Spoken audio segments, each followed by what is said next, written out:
शादी का 5वां दिन था। रात्रि के 11 बज रहे थे, लेकिन ननद देवर से घिरी शेफाली बेचैन थी। बार बार उसकी नज़र अपने कमरे की ओर जा रही थी, जहाँ पति बेचारे अकेले बिस्तर पर करवट बदल रहे थे। टेबल पर रखा टेप रिकॉर्डर में उस समय का फेमस सॉन्ग दिल के अरमा बज रहा था, सलमान आगा की दिलकश आवाज़। शेफाली चाह रही थी कैसे इन शरारती देवर ननद से पिंड छूटे तो वह अपने पति के पास जा सके, लेकिन दूर दूर से आए रिश्तेदारी के ननद देवर को सबको दूसरे दिन ही निकलना था। सभी नई भाभी को छोड़ना नहीं चाह रहे थे। अब इन देवर ननद को कौन समझाए दिल की बात। तभी बड़ी ननद आई।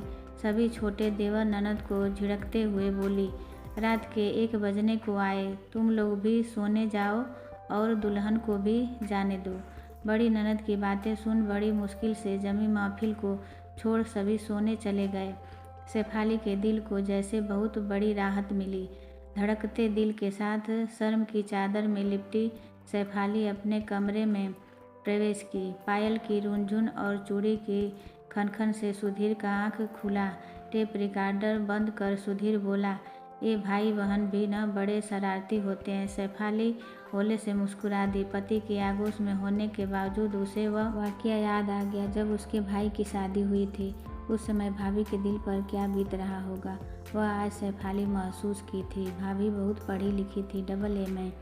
गांव में शायद ही उस समय कोई ग्रेजुएशन कर पाया था। शेफाली का परिवार गांव के सबसे शिक्षित और प्रतिष्ठित परिवार में था। भाई का जॉब NTPC शक्तिनगर में था। रिश्ते तो बहुत आए थे, मगर कहते हैं कि जोड़ी आसमान में बनती है। सो बड़े शहर की उच्च शिक्षित लड़की से भाई का जब शादी हुआ तो परिवार, समाज और गांव के लोग सभी भाभी की शिक्षा का बुरी बुरी प्रशंसा कर रहे थे। भाई सबसे बड़े थे। उनके पीछे अपने 5 भाई बहन के अलावा चचेरे भाई बहन का भी एक बड़ा फौज था। घर के पहले और वो भी बड़े बेटे की शादी थी तो रिश्तेदार भी बहुत सारे जम कर आए थे। उस समय मर्यादा और लाज लिहाज भी बहुत होता था। औरत, मर्द, बेटा बेटी, सास ससुर, बहू दामाद सभी मर्यादा का पालन करते थे। टीनेजर शेफाली और उसके कुछ कजन अभी अभी कॉलेज के फर्स्ट ईयर में दाखिला लिए थे। उमंग जवां था। घर में पहला शादी हुआ था, वो भी बड़े भाई का। प्यारी सी नई भाभी का घर में आते ही सभी भाई बहन को जैसे एक खूबसूरत तोहफा मिल गया था भाभी के रूप में। भाभी से गप लड़ाते हुए बहुत सी अच्छी बातें जहाँ जानने को मिल रही थी, वहीं हंसी मजाक भी चल रहा था। माहौल बहुत खुशनुमा था, खुशियों से भरा। उस समय गांव में बिजली की आपूर्ति ढंग से नहीं होती थी। गर्मी था, चांदनी रात। सभी मिलकर भाभी को घेर कर मस्ती भरी बातों में डूबे थे। भाई 2-4 बार आंगन में चक्कर काट कर वापस लौट गए थे, फिर बाध्य होकर अपने कमरे में चले गए थे। अंत में भाभी ने ही कहा था, भैया का शायद सिर दुख रहा है, इजाज़त हो तो बाम लगा आऊं। भाभी के इस बहाने को शेफाली और उसकी कजिन समझ नहीं सके थे।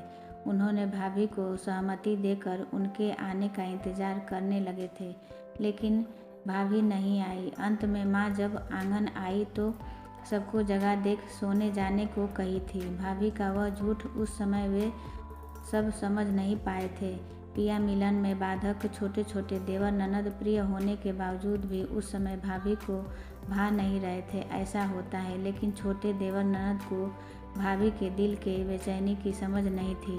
आज अपने दिल की बेकरारी को देख शेफाली को अपनी भाभी के उस झूठ का एहसास हुआ। भाभी का झूठ सचमुच बहुत प्यारा था। देवर ननद से भरा ससुराल सबको प्यारा लगता है, मगर पति के लिए इंतजार करना जितना बेचैनी भरा होता है, शायद उससे भी ज़्यादा बेचैनी भरा नई नवेली दुल्हन के लिए इंतजार का वह पल होता है।